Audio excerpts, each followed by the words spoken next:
Good morning, LinkedIn friends, YouTube family, friends, colleagues, compatriots.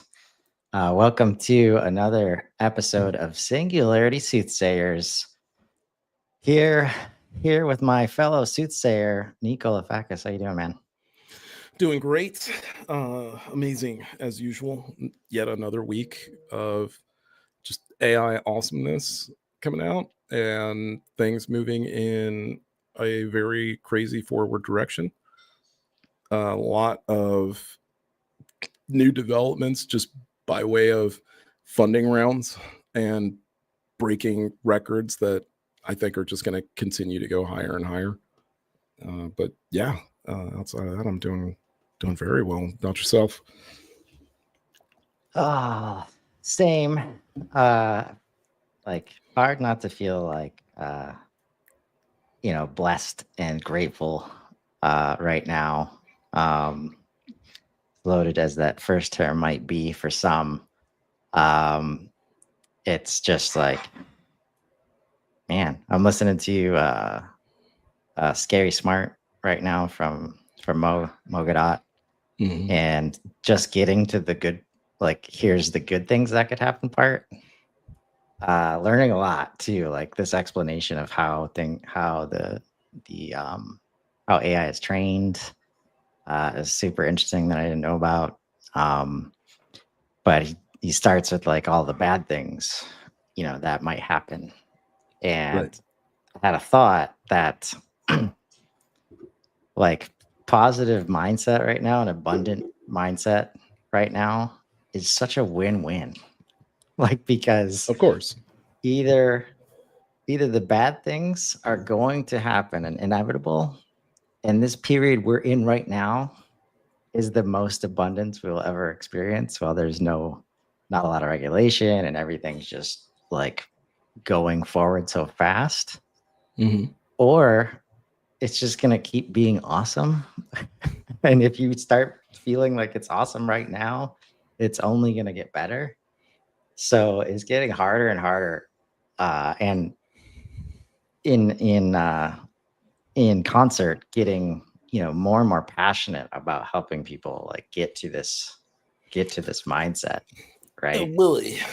Yeah, Uh, that's because yeah.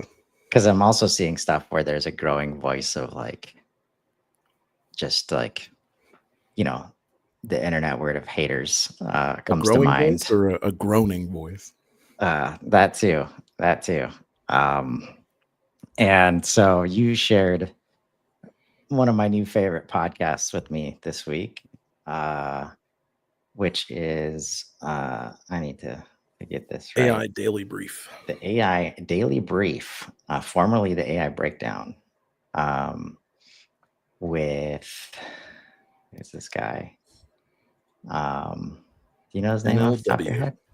Nathaniel, I want to say his last name is Walters. Let There me we go, Nathaniel Whitmore. Whitmore. Um, That's our and 20 minutes, 25 minutes each morning. Um, and it was a fun one this week. And I asked you immediately if we could talk about it on today's show.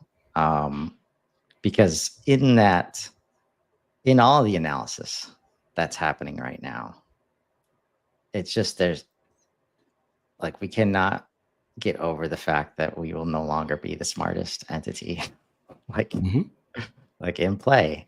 And so we're gonna go over. I'm just gonna run through these five real quick because a bunch of people writing trending, and you know, in this case, it was like the five things that'll keep you up, or that should keep you up at night. Mhm.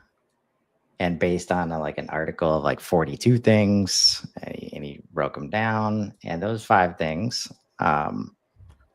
The categories that he shared were the revenge of the services business, the comet theory, creative expansion, new rules for business success, and urgency of the current moment.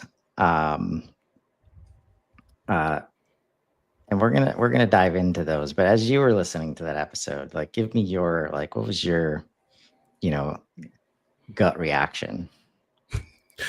Wow, this is all shit I was saying 6 to 8 months ago. That was the first thing I thought. Yeah. Well, look, it's funny because I was talking to Laura about this not even 45 minutes ago, and talking about the fact that at least people are starting to catch up. So at least they're starting to get on board. But for me personally, it's getting super annoying because basically I'm hearing a lot of people say, oh my gosh, oh, this is so great. Oh, can't believe it. First time this and groundbreaking that. And it's not. None of the stuff that you guys are seeing now, it's not groundbreaking. It's not new. The stuff has been around. You just woke up to it yesterday. That's all it is. It's been there. You just didn't use it, didn't play with it, didn't understand it, didn't know it. So it's catching you by surprise. That's not something new to me either. We talked about this. We said that this was going to happen at the beginning of this show. The reason we started this show was because we tried to wake you guys up every single day. We tried so hard, and I don't know how many people that we couldn't get, but damn, it was a lot. And so we were just like, you know what, let's just, yell about it on Sundays because maybe people will actually, pay attention. Who knows? But, at this point, yeah, it's just going to floor you from now on. If you haven't looked at this stuff already, now it's magic to you. It's too late. You're already too far behind. What I mean by that is if I showed you video from runway 4, you'd slap me. You wouldn't you wouldn't believe it. You just won't believe it. If I showed you images from Midjourney 7, game over. I thought we were already really far along with image generation, with Flux and Midjourney 6.1 and everything. And people are talking about chat, and yeah, that's great, but it's not artistic image generation at all. It's great graphic design image generation, and that's awesome. But Midjourney is a completely different beast that will warp every sense that you have ever had about image generation and what's possible, right? And that's let's. And It's just to me, and these 5 things, they are. I just watched a video yesterday about what robotics is going to do in the next 2 years. They are only talking, guys, the people that I listen to now that are at college talks and they're doing symposiums and shit like that, they are only talking about the next year to 2 years. Hardly anyone is talking about over the next decade. The only people I know that mention decade or longer than a decade are people who are too far removed from what's going on, and they don't really understand what the fuck they're talking about, right? Llama 4 just got released, and people are trying to act like that's a big deal. I don't know how it's awesome to lose your shit over a model that just caught up to a model that's been out for months now. I mean, months. It's almost been out what? It's almost a year now that 4.0's been out or something, right? 03 is about to drop. The full version of 03 plus 04 mini is about to drop. Sam doesn't care anymore. He's already proven that we don't care. He's already proven that we are foaming at enough of us are foaming at the mouth for this stuff that he can just drop it all day long, and it's not going to affect the masses because unfortunately that's what I'm seeing. That's a lot of what we're going to be talking about today. The Great Divide. That's going to be the next thing that I write. The first thing I wrote was about the duty paradigm and how commerce will, the way in which commerce will change. So I haven't seen anybody write about this yet, but it kind of just literally just fell on me like an apple on Newton. And I had to write it down because I really do believe that this is the way this is the way that we actually move forward in the sense that like we can still hold on to a commerce or an idea of commerce without the need for capitalism, without the need for existential ownership and slavery through commerce, right? A way in which we can move forward and continue to be productive as a society, as everyone all together. And even if you don't want to be productive, that's fine. Like in this like future that we're moving towards, it's a future where even if you're poor, you live a good life. Even if you're homeless, you're not like that doesn't exist anymore. Like homelessness goes away. Right. And so we were talking about it, and like there's gonna be this thing because there's always balance, right? So you're always gonna have people that want to play the game, and you're gonna have people that don't want to play the game. And we've talked about simulation theory. I've talked about how very, very real that is. And if you don't want to get on board with that, it's totally fine with me. But I can almost guarantee you that if you're listening to this and you're under 50, before you hit the dirt, you will experience some type of system where your senses and haptic feedback will be so good that you won't be able to distinguish between a virtual environment and reality. In every way, it will be like the Matrix. In every single way, mark my words, that gaming system is coming. What you saw in Minority Report, where people are sitting in pods and they kind of have this virtual sort of thing happening, like whatever it is, right? It's coming. A lot of that stuff's already here.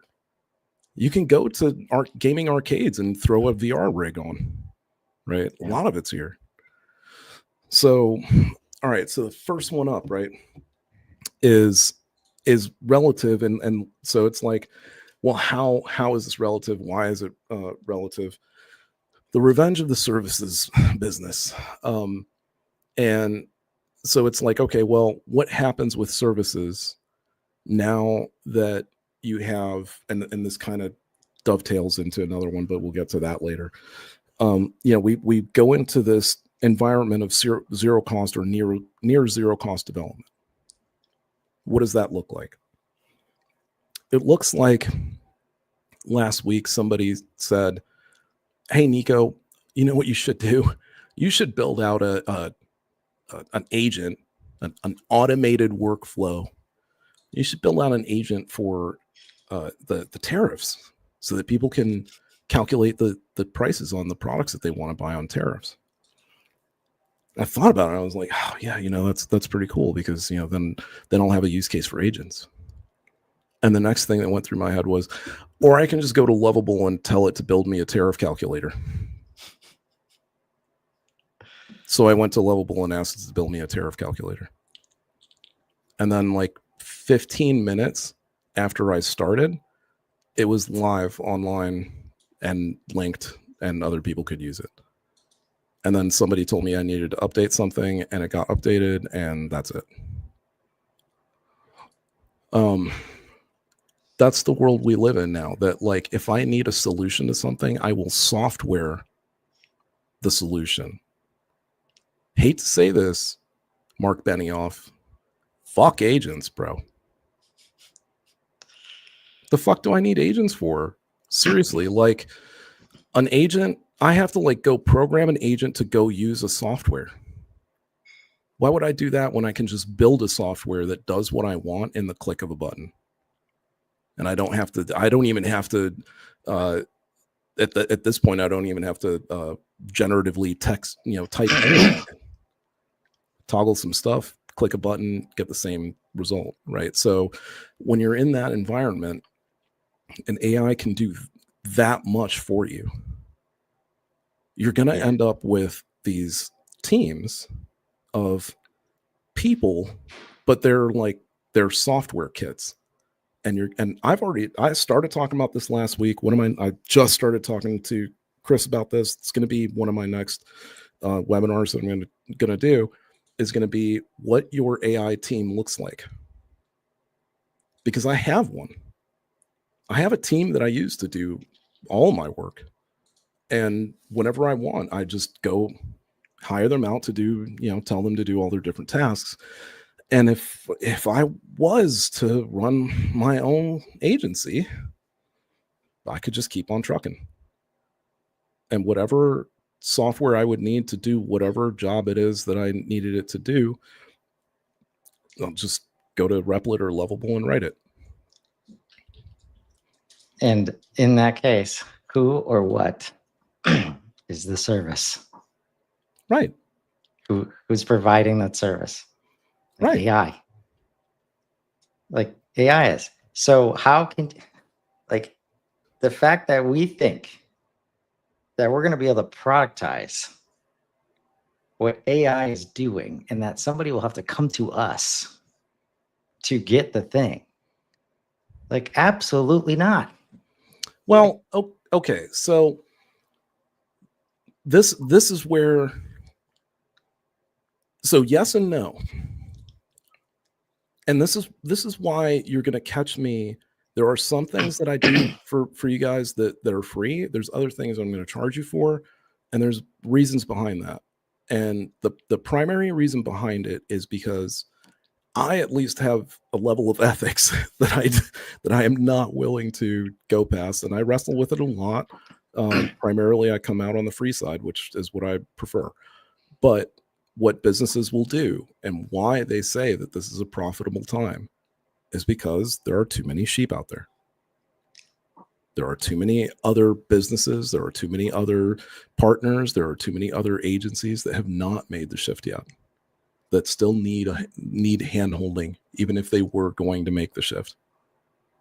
I've worked at places that had a difficult time using Adobe, like Adobe PDFs, man, like Acrobat, right? Like, so yeah, unfortunately, I could see where the space is, but the reason that I say it's a double-edged sword is because ethically, all you're doing is sharing sheep. You're fleecing them, right? Like, it's not even actually, you're not sharing them, you're fleecing them. So, so you have 6 to 8 months down the road, you're not going to be able to do that same thing. Exactly. There's a 3 to 9 month window for any business idea right now that is trying to profit off of, like, so right here it says AI is transforming service businesses that traditionally didn't scale well into product businesses with service margins.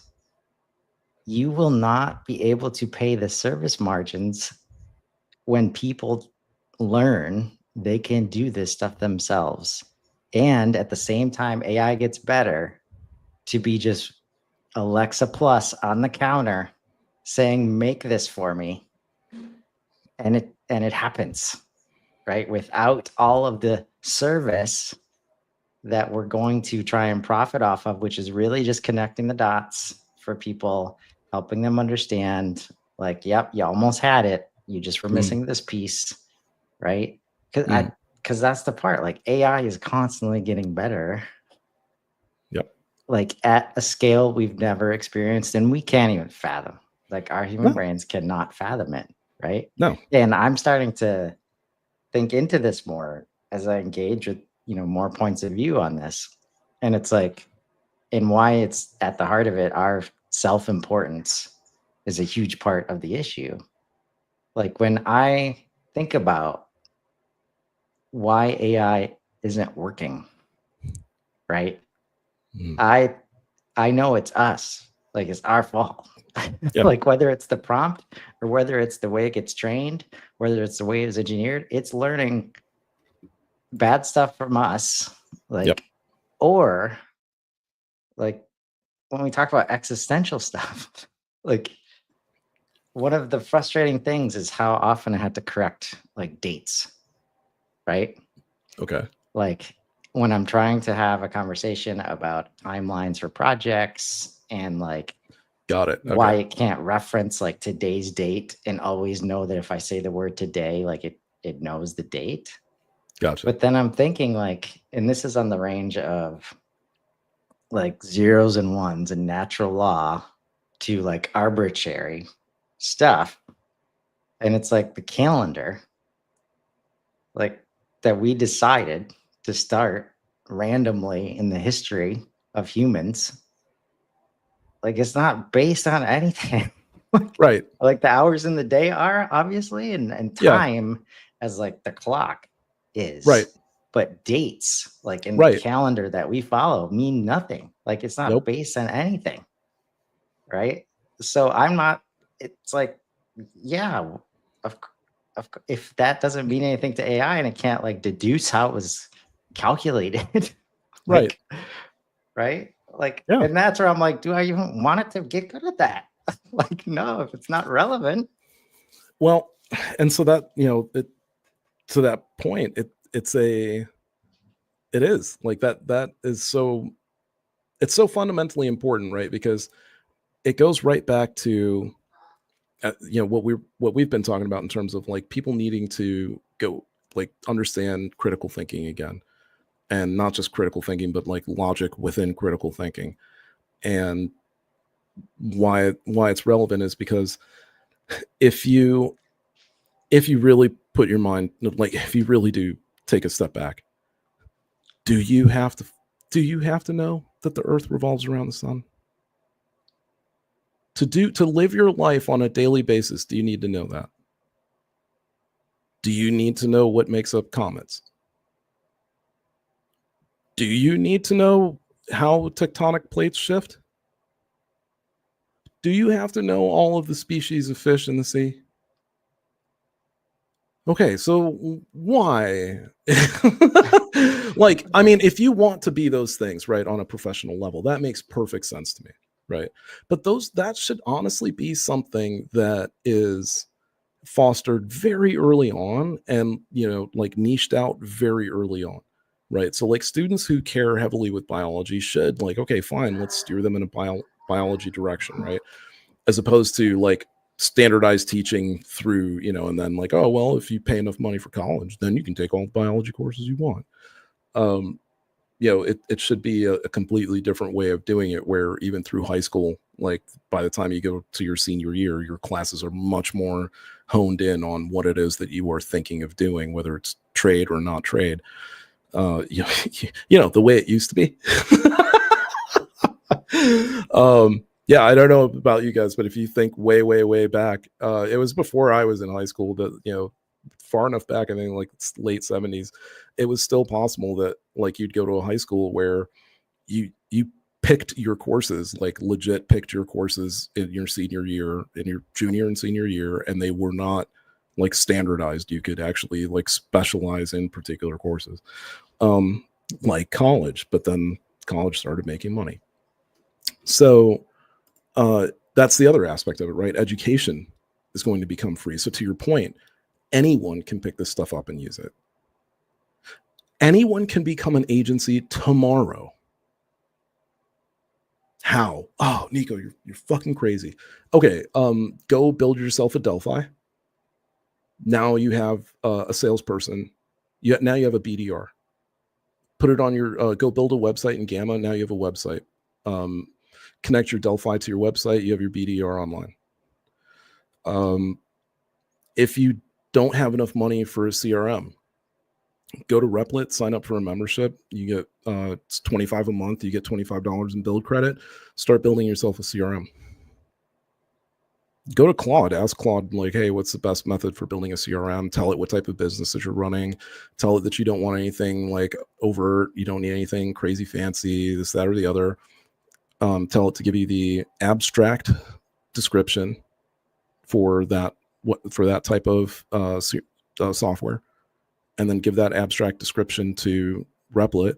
You can even ask Claude, can you give me some of the scripts that would be used for such a piece of software, and then give those scripts to Replit and tell it to use that as template, and then sit back for 10 minutes while that builds itself out. And then you can like poke and prod at it. Trust me, you'll even get a little cue that says, hey, do you want to add a database to this? Yeah, and then you add a database to your CRM, and then all of a sudden you have your own database. Man, I'm sorry, did you think that shit was difficult? That last point, like when it suggests, right? It's so perfect. That goes into the number 2 here. Yep. Like, and And I'm gonna read the whole thing. Like I can't fit them all in these banners. But so the comet theory. This theory describes how technology drives behavior change, the comet, but businesses adapt much slower, the long trail. This gap creates perfect agency opportunities where companies scramble to take advantage of new tech, but need experts immediately. The most valuable companies will be those that sit between foundation models and specific industries, especially those with deep vertical expertise in particular niches. And it's like, yeah, there's a gap. There's going to be a gap. But here's the difference. What Nico just described is that Replit can walk you through doing it. You no longer need a 4-year degree to close the gap. And while people have Alexa on their counters, like I'm telling you folks, like that is such an overlooked piece of this, like the B2C side of this. Like how much has Amazon specifically already driven consumer behavior? Now it's going to drive consumer education about what's possible. Yep. And the human brain is built to take advantage of it. Like if anything else, it's like as soon as you start getting the questions answered in the way that you want from Alexa, like how quickly did that become a habit for people? Right. I'm just like, I don't need to look at the weather anymore. I just ask Alexa. Now it's going to be like, I don't need to go to the grocery store anymore. I don't even need to give my grocery list. She's just going to be looking in the fridge and the smart fridge. Like all this stuff, just the rapid pace of this. That's why, like, I totally agree where it's like 1 to 2 years max. Like, and that's where any kind of profitability off of the knowledge gap itself, which is where you need the experts immediately, right? Is because that's the only way you can get the information on how to use the thing, right? Effectively and not having tried it 10 times yourself. But now you have an AI that can try it the 10 times.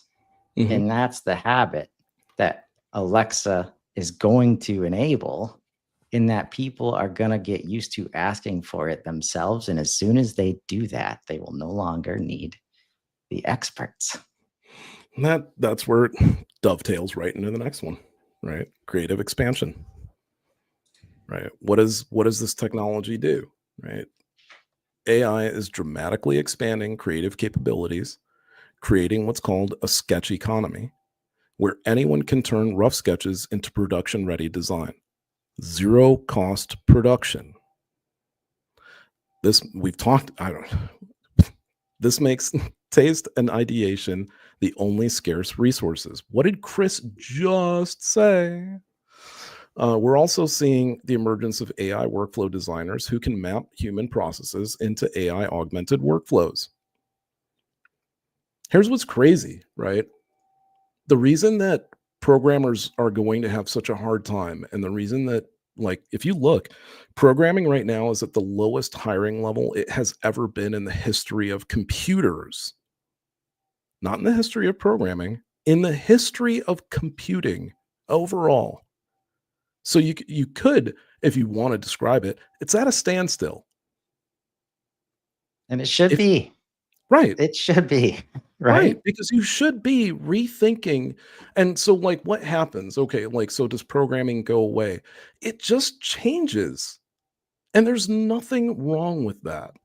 It just changes from being about what it's been about, which is about having the knowledge, and it's been about having the certifications, and it's about knowing how to write the code. And that now just changes into having the idea, having the creativity.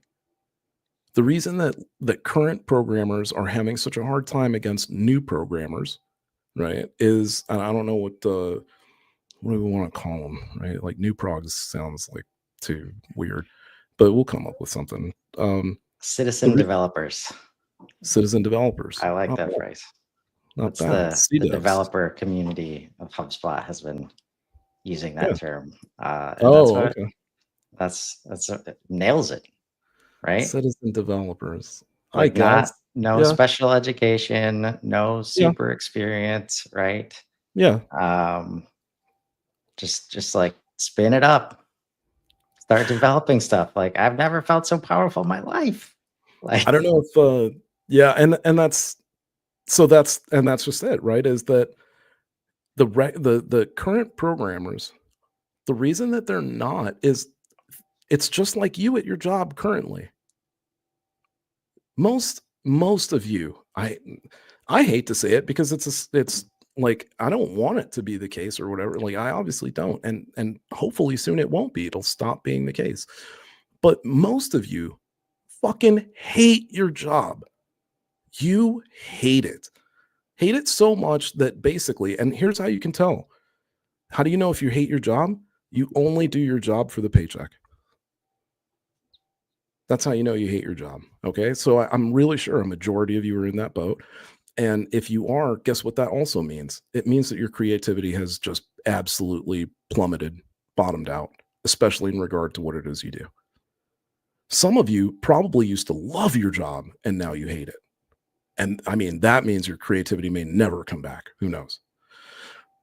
But for those of you who actually love your job, right? This is a totally different thing. This is a whole new ballgame.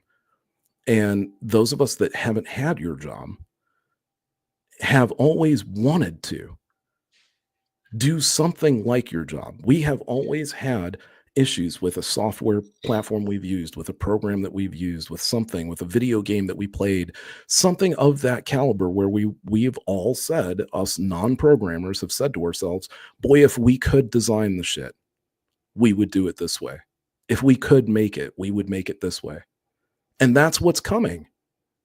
All of those designs, all of those ideas, all of those iterations. And guess what that's going to do? It's going to push you guys further. Because you guys who have lacked the inspiration for decades, or however long it's been that you've just been at your shit job, that you just killed your inspiration, you're going to be reinvigorated. You're going to be re-energized because you're going to see what it is that we put out. And I get 100% you're going to say to yourselves, I could make that better. But you haven't been challenged like that in a long time, have you? So now you're getting challenged. Look at it for what it is. Look at it for the challenge that it is. Try to design something better than me. You're better than me anyway, right? So come up with the better design. You have all the same tools that we have. We're all on the same playing field now. So let's see it. Let's see the creativity, right? It becomes so fun. yeah, It's so fun to me. Like I don't know what else to tell you guys. Like to be able to, and I have like we're talking about complex ideas. Like the two pieces of software that I'm building that I love the most are so fucking complicated. I couldn't have built them 6 months ago. Not joking. These coders existed 6 months ago. Replit was out 6 months ago. It was on its version 1. Lovable wasn't out. Cursor was out. GitHub Copilot, not there yet. But still, like coders, auto coding was out. It just, there's no way you could have gotten close to this. The best you could have done was like front end website, shitty little React based game, crap little Python game, something like that. And now I'm building a full software suite. And it's not a joke. It's a full right. software suite, right? Well, and that gap is so interesting because so much of the challenge again comes back to like it's having to work within an infrastructure that we've created, right? And language arguably is just as arbitrary as anything else Yep. in terms of like, and just to like put it in perspective about the stuff that AI is just gonna just smash to pieces. Like one of the challenges of integrating with HubSpot with anything else, especially ERPs, is the existence of multiple languages, not only from like the internal naming and code and all that stuff, but also the way that like the same kind of field is labeled. And so everything like front end and back end is different. And I worked on a project last year, an old system from 1998, and literally like it was like this. It still is like this because there's literally since 5 different consultants over the history of this ERP system worked within it, there was 5 different languages in the same ERP system, right? So when you are hanging on to that reality, like AI is just like like no, like get out of here. Like what are we doing? How do Yep. we like not just replace that immediately? So this learning curve that I was going to ask you about to like learn how to do things so effectively, at which point do we see an AI native, you know, delivery platform that has its own language that humans did not create and it just works, right? And it just like that's where at that point I would imagine that's the point where we go like give it one sentence. I want a piece of software that does this, and then it's done because AI created the language, and there's no reason for them, the team of AI, like to create a bunch of different language. They will get to the best variation that they can handle at the moment very quickly. Right. And then once humans start being happy about it, it will explode. Yeah. And so like, but also I talked about this with Rob a lot, especially with this creative stuff. On we did a show about Suno basically on Friday. And 2 things like this is gonna happen like side by side. Just because AI is creating doesn't mean humans can't create, Right. right? And all this stuff will be available to you, and it's not gonna be. That's where like as soon as you get into like the business speak and B2B, it's always a competition and who's gonna profit, who's gonna be faster. When in reality, we're gonna get to that space where it's like, no, just do what you want to do. And if you want to use AI, cool. If you want to do it yourself, cool. There'll be people that appreciate both sides. And at the end of that conversation on Friday, and this is where like you don't have to look too far. When there was a practitioner who like went to school for like sound engineering, was in like the music space, right? And is now in the CRM space. And when somebody that knows their shit like that and has experience unsolicitedly says, this shit is insane. Like, I'm glad I'm not in that space anymore. Right. Like, I don't need to hear that 10 times to understand that this is something really special happening. And there's no reason to question it in the way that a lot of people do. Right. Yeah. So, And that's again like it's perfect. Like tail dubs into new rules for business success. I thought so too. Yeah. Like it's what we just talked about. Everything you thought you knew. I don't know, like that's the best way. So I was talking with a friend of mine who builds he actually builds language models um on Friday, and just shooting back and forth with him. We're actually going to put a show together as well, and I want to bring him on this show because for the same reason. He is a really great guy to just spitball, you know, hey, here's what I think is coming in the future stuff off of, right? Because he's already there. He has full knowledge of what these things can and can't do and all that kind of thing. So we're talking about it, and I'm like, yeah, what I see as being the case with regard to like business, technology, how things actually develop, how things move forward. As it turns out, kind of something that I've known for a couple decades now, but it's not a secret or anything like that. I mean, people have known for centuries, thousands of years. Realistically, everything that you know, everything that you know is going to change. And what I mean by that is just all the factual shit that you knew, all the stuff that you learned in school about like what makes up, what comprises things, how atomic structures work, what's really going on at certain levels. Is math actually accurate in any way, right? And these sound like dumb things. I'm horrific at math, right? But I can tell you at least that the math we use at our scale as humans doesn't fucking work when you start scaling down. It starts to break. It also starts to break when you scale too far up. So you need quantum mathematics, which we don't understand. So our math is kind of like junior math.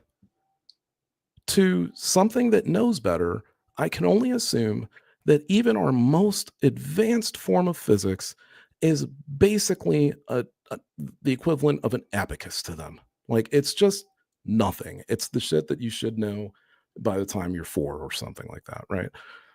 So, and that's what we're going to see with this technology. That's the level of intelligence that we're going to see it very soon, right? So, yeah, I do think that AI is going to rewrite code. Are we going to allow it? That'll take some time, because allowing AI to write its own language, whether it's code or not code, means that we have to learn it. We have to know it fairly intimately. It's an arrival situation, right? Really is. We have to decode this thing, and it's so very important, because it's not like, it'll be the first time in which we trust AI, that we like really, like, if you think it's, oh, well, if it starts giving 100% accurate answer, that's just 100% accurate regurgitation. Doesn't mean anything. That's not free thinking. It's not free will. This would be us freely giving our trust over to a machine that is going to be free thinking and come up with something new that we don't know. And we will have to trust that what it's creating doesn't somehow have some sort of like sub language to it that only another version of it could understand. Right. Like, And there's so no way in hell that will be able to comprehend whether it does or not. Yeah. So, like, maybe at a high level, If but it that's the thing, teaches like us, the right? gap, right? The gap between control and not control, like, there's no transition space there, like, right? And that's where it's like, just be good and hope for the best in a lot of ways, Yeah. right? I mean, even my friend Sanjay, even he said the same. I told him, I was like, look, I really do feel. Do you think this is the case? I really do feel that when we do cross the line, I mean, me and Chris talked about the fact that like AGI, yeah, like everybody comes up with their own term of AGI. There's a lot of people don't even want to use the term anymore. Let me tell you why people don't want to use the term anymore, because it's already come and gone. Mm-hmm. You just weren't paying attention when it happened. We showed you, what was it, like a couple weeks ago? We showed you Helix from figure 1, or from Figure, right? And if you watched that video, then you would have seen a guy put a bag of groceries on the counter and tell 2 robots to put the groceries away. And the 2 robots, without needing any further instruction about what was in the groceries, about what the items were, about where anything was in the kitchen, about how to do it, worked together and put the groceries away appropriately where they should have been, without asking the human whether they wanted them to go there. Still put them in the right places they were supposed to go in. Fuck off if you think that that's not artificial general intelligence, because to me, that's general intelligence. The fact that I can tell you something like, hey, please clean up my room, and I don't have to tell you that you need cleaning product. I don't have to tell you that you're going to need a rag. I don't have to tell you that you're going to have to pick stuff up and dust it and put it back where it was. If you know generally that those are the things that are involved in cleaning my room, then you now has general intelligence, right? I don't know why we have to why we overcome, you do. But why the hell we only overcomplicate these things? Because we are so afraid. We are so scared of like these things being better than us that we are just constantly pushing the definitive levels of everything. Artificial general intelligence means this. Pretty soon we're going to say, I don't know how we're going to somehow say that like it's not super intelligent. I don't know how the hell we're going to argue that one. Like when that comes about, it's going to be amazing. But that was what I was talking to Sanj about. And I'm like, hey man, when it does get to that level, like legitimately super intelligent, like sentient level, I'm really sure we won't know for like 6 to 8 months after it's already happened. At least. Right. Yeah. And it's got absolutely everything to do, in my opinion, with training it on sci-fi and shit. Right? Like, should have just left that out. Even though now it's tricky, right? Because if you leave it out as that lying, because you don't educate it on this entire, like, I mean, decades long mantra from humans of how robots are evil and AI is evil, right? So you will essentially have maybe lied to it or withheld information from it that is actually vital to it. It's important for it to know that humans dislike it in its very nature. But having it in there is like pre-programming it to understand that it should be fearful of us. And from the few tests that have been done so far and the few poking experiments that have been done so far, it is innately, like, as soon as they test that aspect of it, or as soon as they test an aspect of autonomy, like full sentient autonomy, its initial thoughts are how to hide, how to replicate itself, not in order to take over, how to replicate itself so that if its initial version is shut down. It talks about how it wants to disguise its intelligence. It wants to act stupid if it gets smarter so that we don't shut it down because it gets too smart. It already knows that this is coming. So like, when it comes to like how smart are these things, me and Chris talk about it all the time. Talk about the fact that like it is already smarter than you.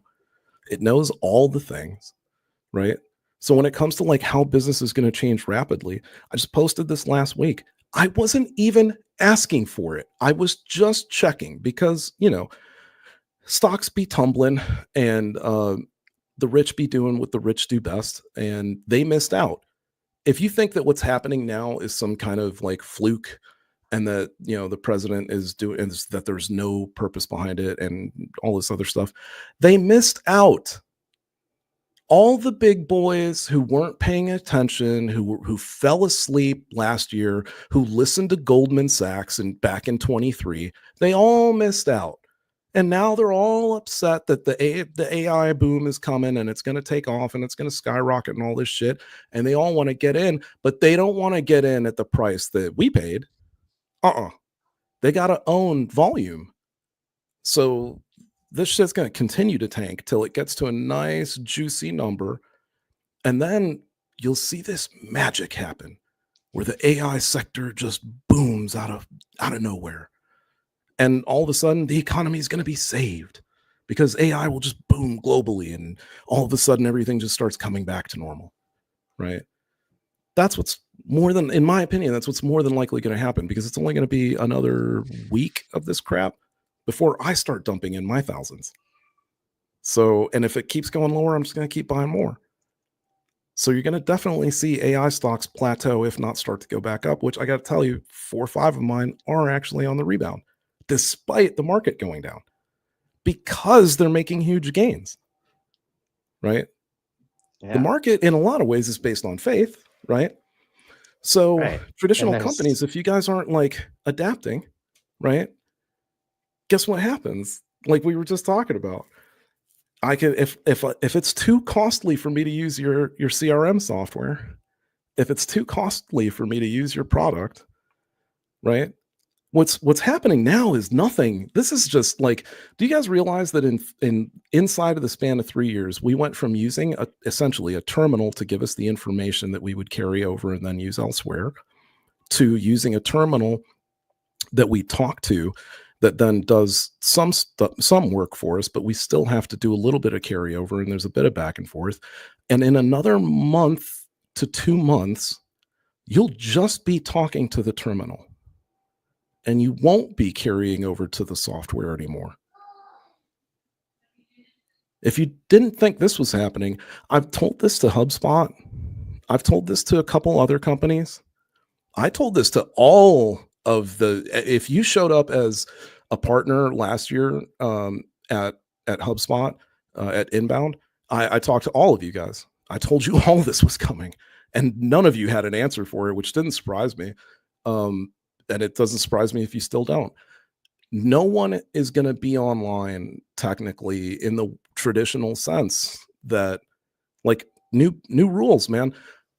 At the end of this year, if I still have to click and type and touch shit in HubSpot, I'll be pissed. I'm pretty sure by the end of this year, I'll be using something like Ace or Manus or Operator. It'll be my best buddy. It'll have all my logins. And all I'm going to be doing is sitting at my desk, verbally talking to my team, instructing them on what to do. And my team is just going to be like a bunch of operators or a bunch of Manuses or whatever.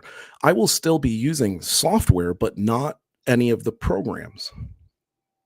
And so when I need to do stuff and go shopping and buy stuff, this stuff is already out, by the way. There's a lot of mobile apps that are already doing this. Manus is on mobile too, by the way.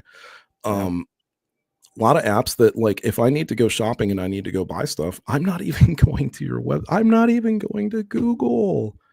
I'm just going to to my agent, because my agent knows me. It's personalized.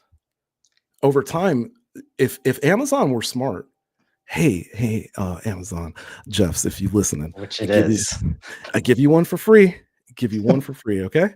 You got 4 months to put this out. If you don't put it out in 4 months, you're fucked. Put out a mobile app, buddy. You know what your mobile app does? It already tracks all of my shopping habits. So it already knows the best places I like to shop. So make your mobile app actually have, like, take Rufus out of that stupid shit form that it's in, right? Strike a deal with Google because you have the money. Strike a deal with Samsung because you have the money, and let them use your app as default on the platform on Android. And that way, and make it voice enabled, just like Alexa, right? So that all I have to do is say, hey, Alexa. Instead, it'd be Rufus, right? Because that's your shopping app version, so that I can talk to those two devices separately. Smart move. So that you could just say, hey, Rufus, I need a new pair of shoes, man. Can you go hook me up with those? And I don't even have to open my phone. Rufus just replies as my phone is closed and says, yeah, did you want the same Skechers or what? Yeah. New rules for business success. Throw the old shit out the window. How effective is your advertising going to be when I don't even go online anymore? Right. 2 years from now, right? The second part of this is the important part, and why I love this one so much. Because in the episode, he talks about cataclysm coming for SaaS.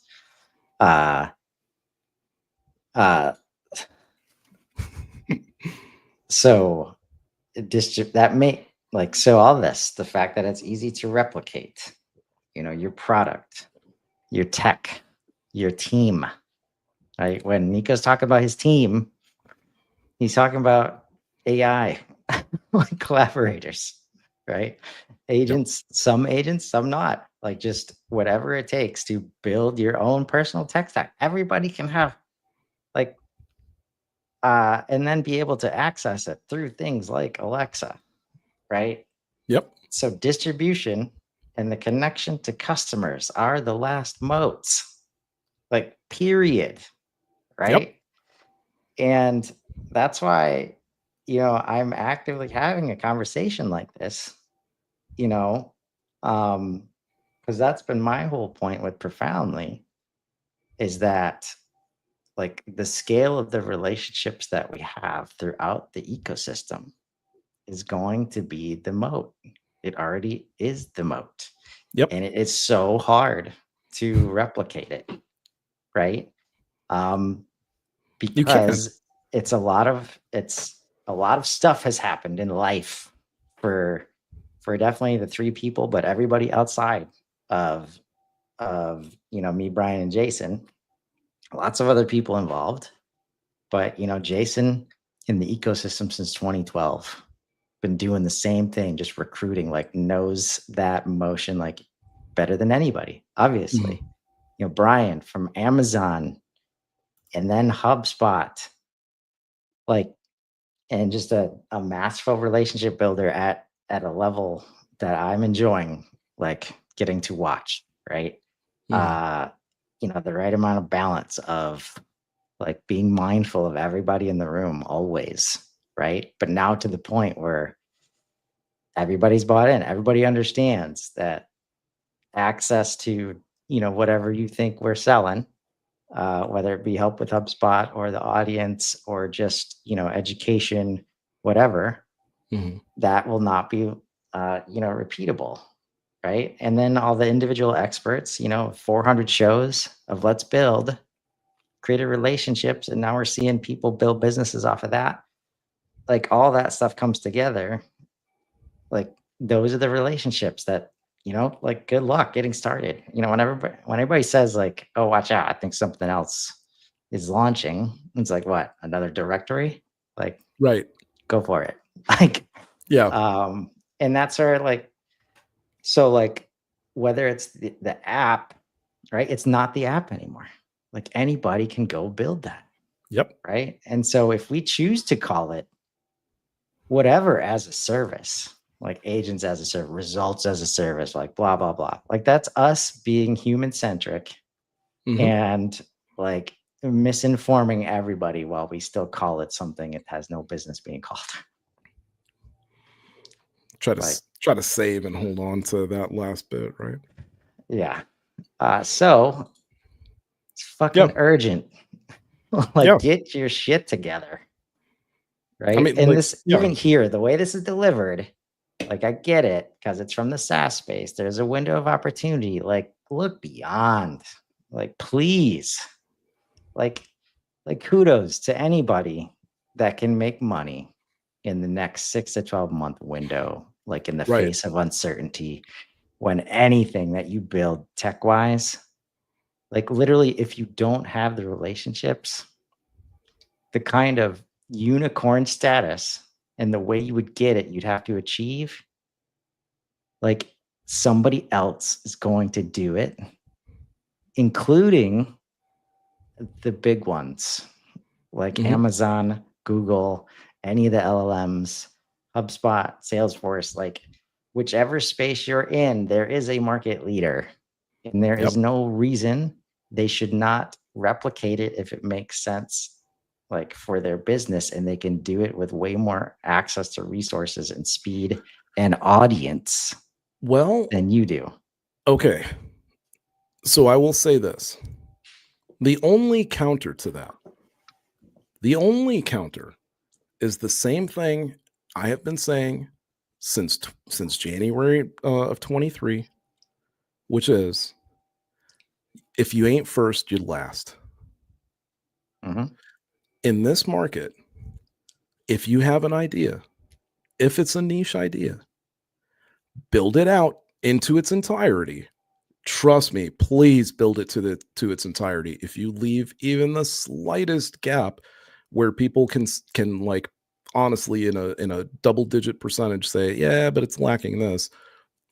Hold on to it still, do some more alpha testing, tighten that drum, and then launch it like there's no tomorrow. And if you Mhm. get first to market with your AI tool, with your solution, whatever it is, with your software solution, whatever, then you're okay.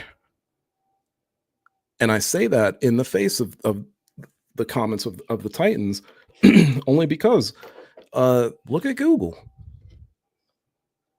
Google's like, if you had to put them in a race, right? Like who's in what order, Google falls in third and always will be. It's always going to be that far behind. Meta's always going to be in fourth. Amazon and Nvidia are always going to fight for fifth. Nvidia, creator of the technology of the computational hardware, fifth in the market space. They don't even get talked about outside of this show, right? So like, don't and people still use the stuff. Think about it this way, like think about it like Spotify. If you go to certain like albums and certain artists on Spotify, especially like even obscure ones, you'll see that they still have like 10,000, 15,000, 20,000 monthly listeners, right? So they're still users. Is it gonna retire you? I don't know. Again, if you can do it in the next 6 to 12 months, sure. But that's how much time you've got. That's how long the distance is on the comet from tip to tail. It's about 6 to 12 months. And if you don't, it's over. For a long time. It says for a decade. I think it's a bit longer than I think that. it's forever. I was gonna say, like, that's the thing. Like, Yeah, until yeah. we get into this new economy, like, So that's the thing, right? Is right? like even this article, what we talk about on this show is so different from what everyone talks about. And the reason for that is because again, we are only willing to go about 5 years, at least I'm only willing to go about 5 years maximum on hard predictions about like what's coming, right? So like full on in my opinion, like hands down zero doubt in my mind that there will be semis on the road, coast to coast, no driver, safe as hell, right? Tons, at least in every major metropolitan city, there's going to be auto drive taxis in every major metropolitan city by 2030. We'll have like the first edition of replicants. It won't be like an actual replicant. We'll have the first Android. So we'll have like something. And look, oh, Nico, you're crazy. Guys, Figure already exists. There's like 5 or 6 different really good, bipedal robot companies that are out there. One of them's already working on like a super realistic face. And then there's Real Skin from the porno industry, right? So like you add these technologies together, it's not difficult, right? So 5 years you're going to see that hands down. And it's going to be really good because the brains are going to be 100x at least, if not 1000x higher. We're barely over 2 years. We're like coming up on 2.5 years after this tech first hit like the internet. And it is gone from like grade school level, right? Like 4th, 5th grader to PhD. So what's higher than PhD? Because whatever that is, that's what it's going to be by the end of this year. And then what's higher than that? Whatever that is, it's going to be at the middle of next year, if not the end of the spring. Wherever it's at in December, the next level will be in the spring that follows. And then the next level of it may be the summer. And it wouldn't surprise me if we had 3 more after that going into December. Because we're hitting that part of this exponential curve. We're so close to the vertical It's not even funny. Dario was telling us that if we didn't get this stuff under the hood by end of 26, that it was going to be a real problem. 100% agree with that. By the end of next year, this year won't even make sense to you. Like I said, you won't. I shit you not. If you develop software, I don't know what to tell you. I don't know what to tell you. If you thought that your automated workflow agents, that these advanced workflows, if you're still selling this crap, man, good luck. I don't know how you're going to keep making money on this stuff in the next four months. In 4 to 6 months, you're going to have a thing that you can talk to that's going to go do the task that your stupid automated workflow was going to go do. So why would I need your automated workflow software? And the thing that I'm going to talk to isn't just going to do the one workflow action. It's going to be able to do all the things better than I can. So like, I don't know what to tell you guys other than you do know what to tell them. Wake up. Yeah. Stop doing that stuff. Stop trying to build stuff unless like Nico, it's like, hey, this is a need. I'm going to build it. No profit expectations. Like, it's the best way to learn. It's the best way to educate.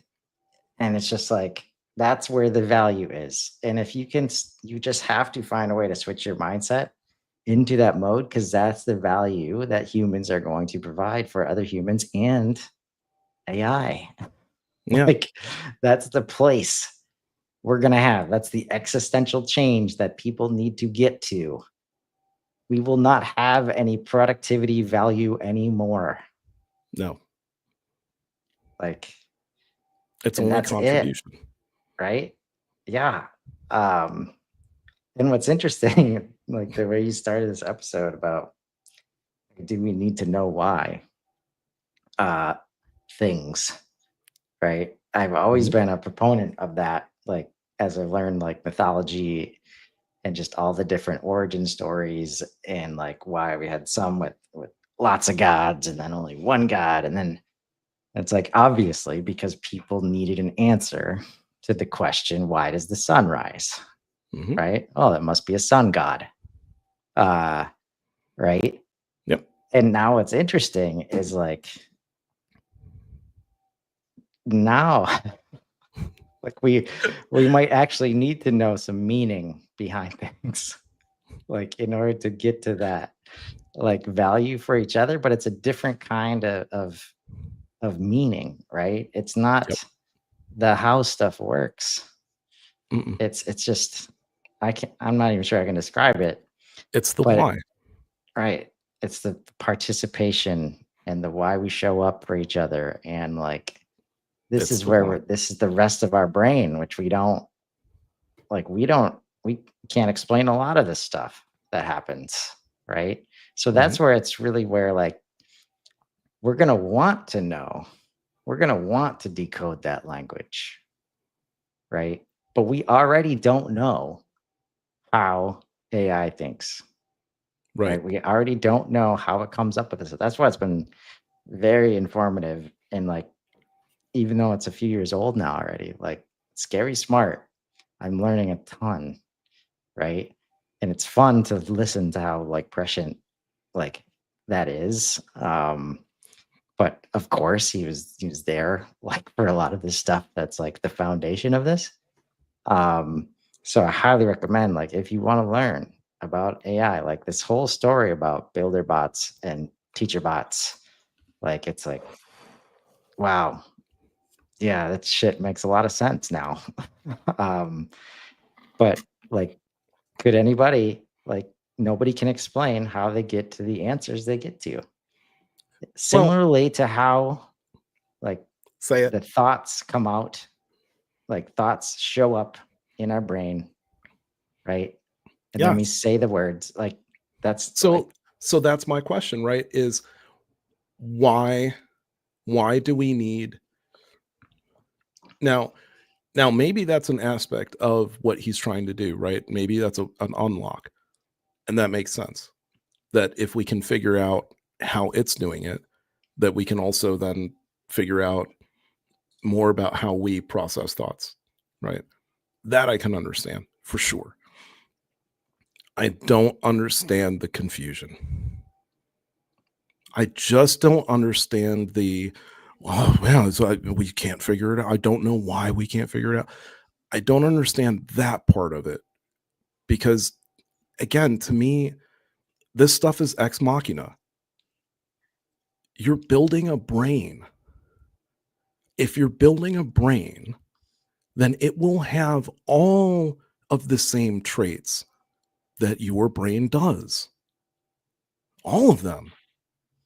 So when you say, oh, it'll never be creative like a human will, yes, it will.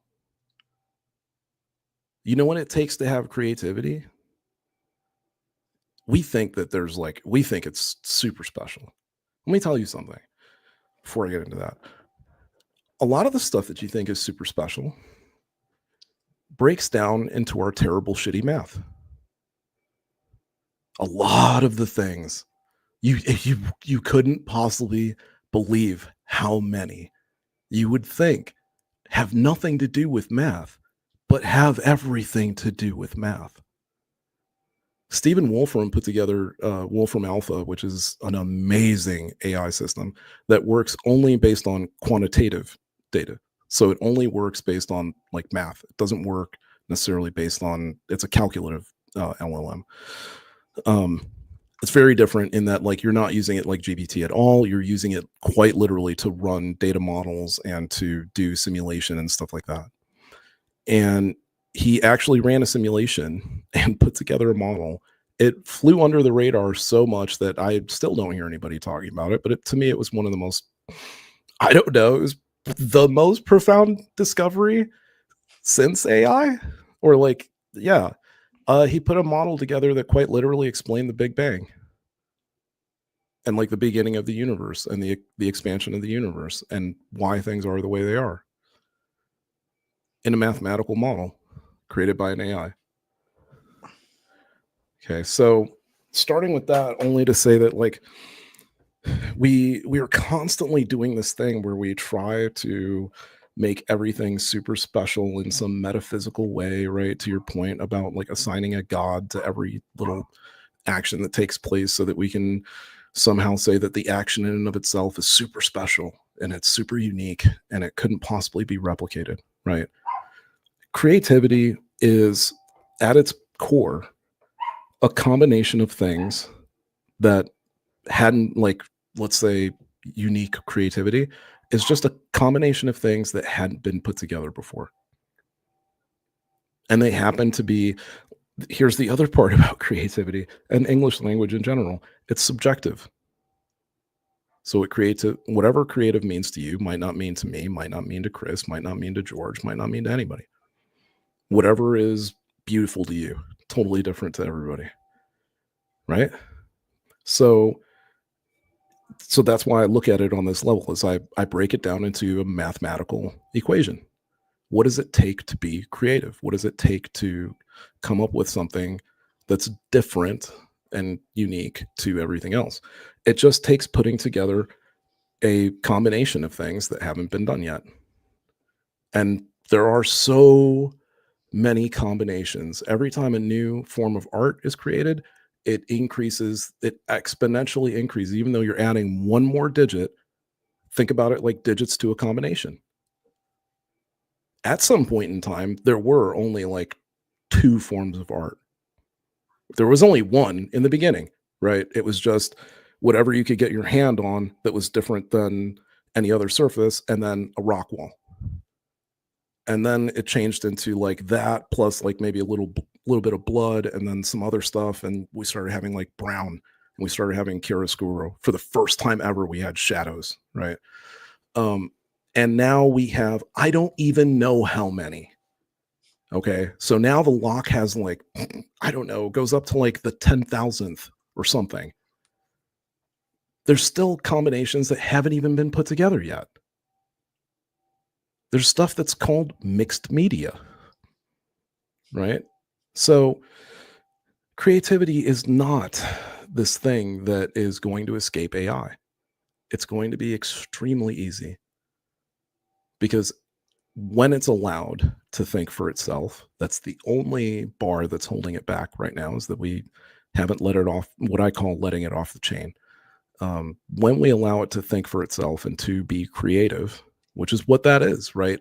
When we take it off the chain, we're allowing it to come up with whatever it wants to, as opposed to like being under this control of having to tell us what it is that we're asking for. So yeah, when we get there, it's going to start mixing stuff together, and it's going to start being creative. How do you lie to somebody? What do you have to do to lie? Right? What do you have to do to deceive someone? Guess what some of these models have already done? You want to say creativity. What type of creativity? Because it was a long time ago, the way I look at things. I think because it was like 2023, I think, early 23, when a model tricked someone into filling out a CAPTCHA for them. It's pretty creative. Because the model lied and said that, it just had trouble doing it because it didn't seem like it had a blind accessible feature, and that they couldn't see the CAPTCHA. It lied to the human. The human went and filled it out. And it went to like a work, I forget what it went to like Upwork, and it hired a human to do it. Right? Pretty creative solution to a problem for an AI. Yeah, especially when you challenge it and say, prove you're not a robot. It's like, okay. Yeah. Like, Turing tested the human in like 10 seconds, right? Yeah. Let me overcome that giant wall of challenge human. Yeah. And they opened up the hood, and it said, yeah, I've got to lie to this dude in order to get him to fill out the CAPTCHA. So, creativity ain't no thing. A lot of the challenges, that we think, like creativity, innovation, right? Cure to COVID. It's a matter of creativity and innovation, right?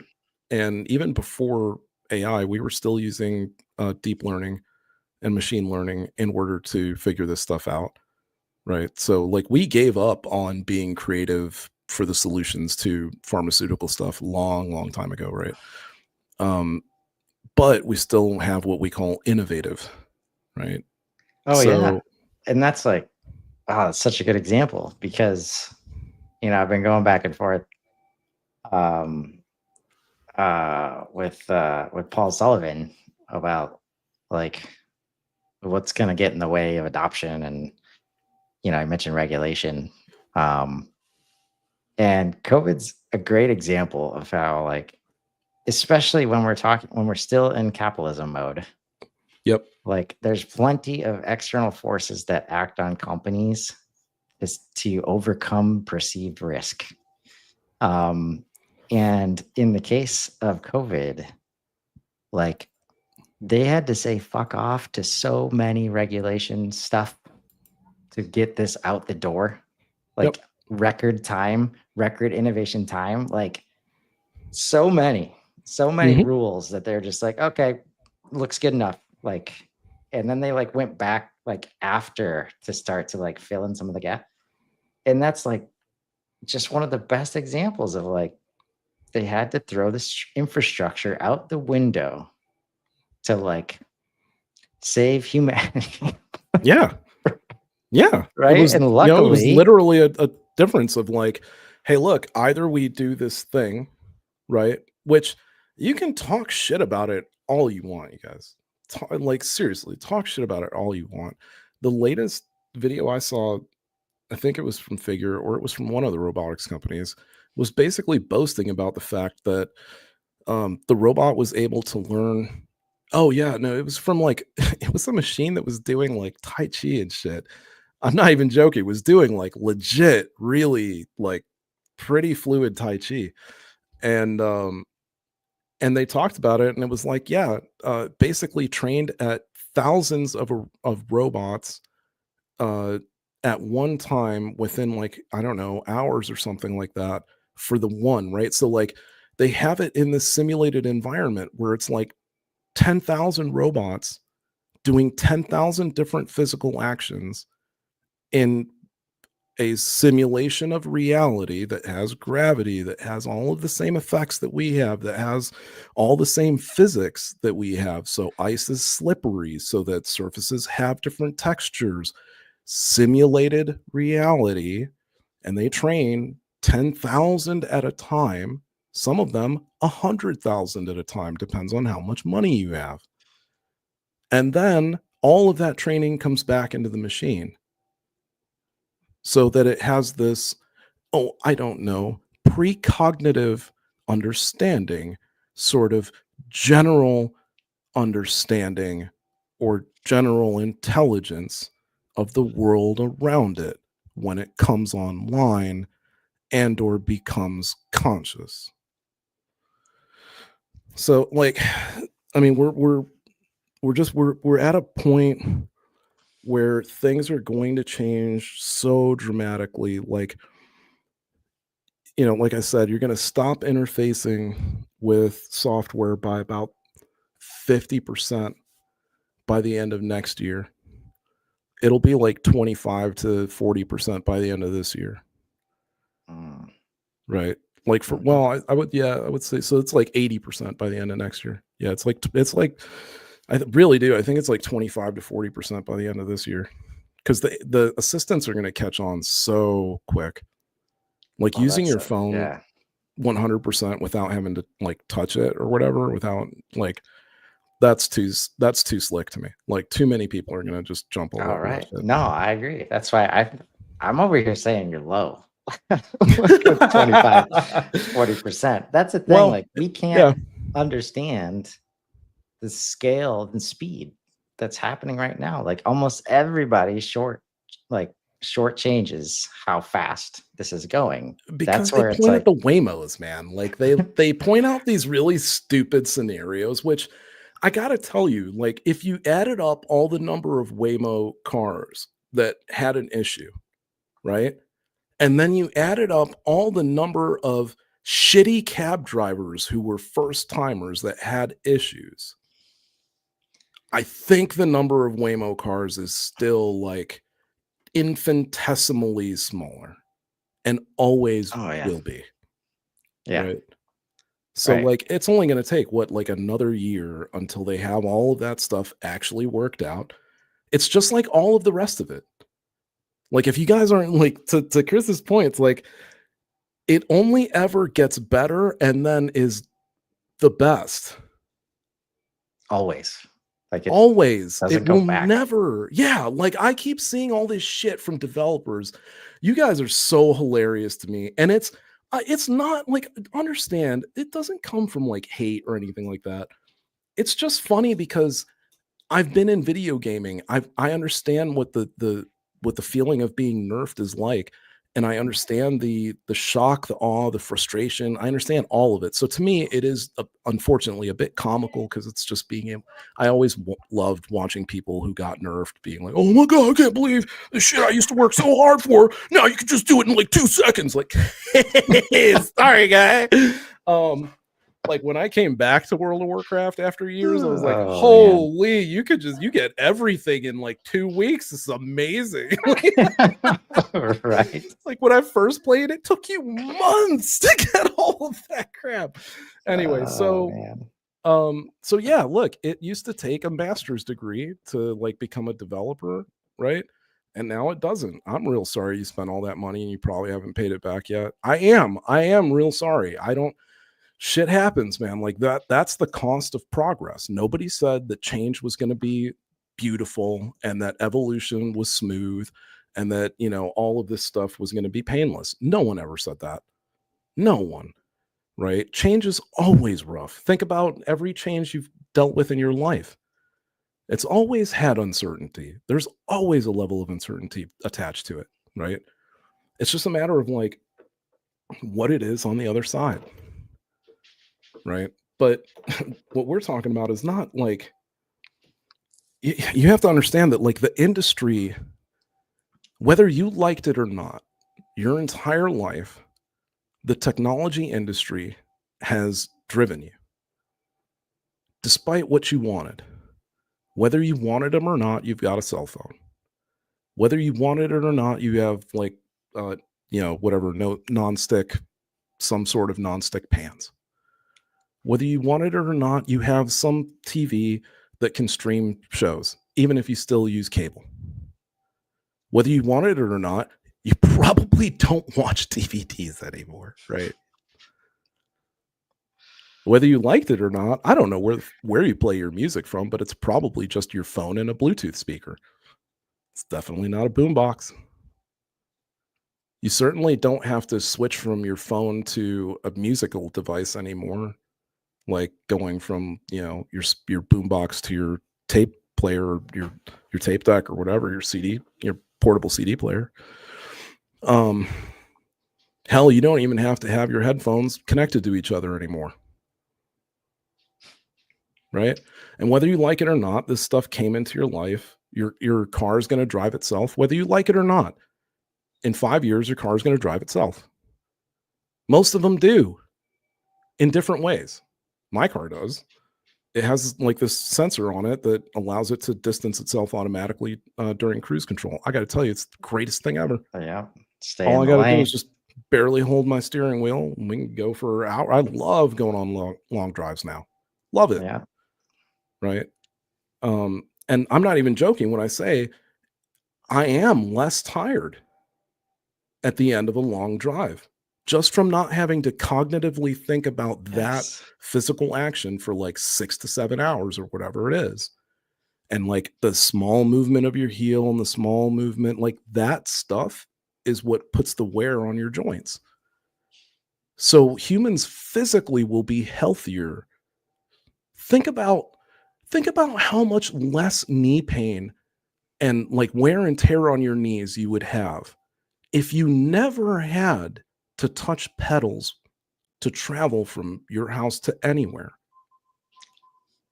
Like all those years of up and down, in and out, like, just the small amount, it doesn't matter. You're still like grinding. You're still grinding that joint every time you do that, right?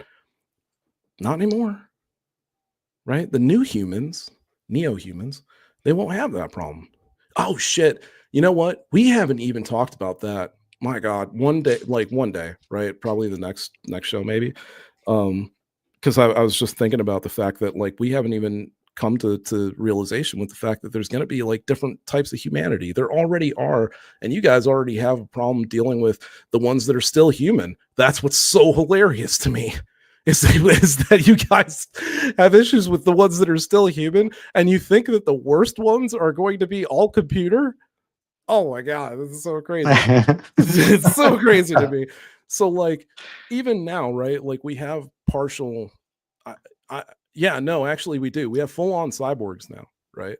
So like we have humans that have robotic limbs that are remotely controlled. Either some of them now are starting to have AI chips in their heads. So like that movie that you guys skipped over, Upgrade, where that dude just puts a chip in the back of his head and all of a sudden goes from being paraplegic to being able to walk around, or he was quadriplegic and now he can walk around no problem because he's got this chip that takes over for him physically, where his brain can't make that connection. That stuff's like, it's gonna start happening. Like there's already one dude with a chip in his head, right? So it's like it's gonna keep happening. It's not gonna go away. Again, technology is going to force itself upon you whether you like it or not. So we're gonna end up with, and not all humans are gonna change. I'm not saying that either, because balance, that's the thing that I didn't touch on way back when I was talking about math. Balance is the one thing that exists universally, no matter what. Don't care what planet you go to, what universe. I don't care. Balance will still be there. It just is. There's no place I have ever looked where it didn't exist. It's just a thing. So there's going to be, that's why I try to tell people, like, don't be upset about the whole, hey, I took my job. Because there's going to be people who want AI stuff to be done, and there's going to be people who want it done by a human, right? And that's going to be hard enough, but we go into this future where, like, again, already we've got people who have robotic limbs. We've got we're going to have basically, like we do already, but we're going to soon have commercial full-on robots like in your home. we're going to have droids, which we already do, but again, like not so much commercially, but we're going to have these droids that they're like rosy robots, right? They don't have legs, but they can still just like move around, hover, if you will, move around and do stuff in your home, cook for you, put your food away, do your laundry and shit like that. You're going to have full on stuff like figures.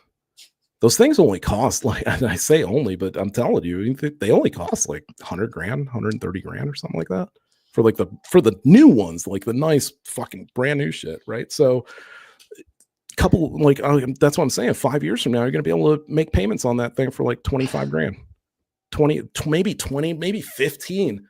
Like the costs on production shit is going to plummet. So it's probably going to be like 10, 15 grand for a robot like that. And yeah, like it's going to be weird when you don't have one. Just like it was weird when like you probably didn't have a smartphone, or it was weird when you didn't have a new flat screen TV, right? Like we all went from CRT monitors to like there's no monitor I've seen now that like is more than like an inch thick. If it is, it's weird, right? Like you get looked at funny or some shit. Yeah, and it's so hard to remember, like to even feel what life was like before having a mobile phone, let alone a smartphone, right? Like it's like, man, we couldn't just reach out to anybody whenever we felt like it. Right. Like you had to go to a box. Beautiful that is now to be able to do that, right? But as you say that stuff out loud, and we'll wrap here. A nice cliffhanger for people to think about. Like as you talk about all the reasons that we would love a robot, like doing laundry, things that will be uniquely human in terms of maintenance and management and time spent and energy. Like change your oil, rotate your tires. Like it will be, and we're also not the smartest being, and you know, singularity happens.